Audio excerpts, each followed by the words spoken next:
မင်္ဂလာပါခင်ဗျာနေ့စဉ်ဘဝမှာစရောကိုပါကျမ်းမာကြံ့ခိုင်ဖို့အတွက်ကျွန်တော်လင်းထိုက်ကကြိုးစားပါတယ်ခင်ဗျာ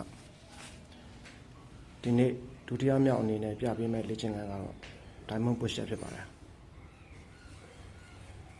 ဒီလေ့ကျင့်ခန်းကလက်မောင်းကျပ်သား tricep တွေကိုလွန်ကောင်းမှုစေတဲ့လေ့ကျင့်ခန်းတစ်ခုဖြစ်ပါတယ်လက်ညှိုးနဲ့လက်မကိုထိပြီးစင်ပွင့်ပုံစံလုပ်လိုက်ပါရှင်ဘက်အောက်တက်မှာလက်ထောက်ပြီးတိုက်ထိုးပါမယ်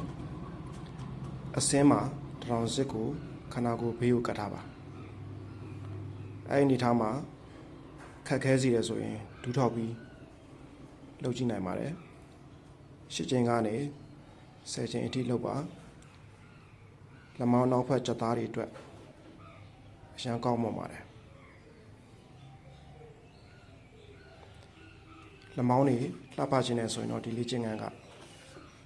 မဖြစ်မနေလုပ်ရမယ့်လေ့ကျင့်ခန်းတစ်ခုဖြစ်ပါတယ်နောက်တစ်ပုဒ်မှပြန်ဆောင်ကြမယ်နော်စိတ်ရောကိုယ်ပါကျမ်းမာပျော်ရွှင်ကြပါစေ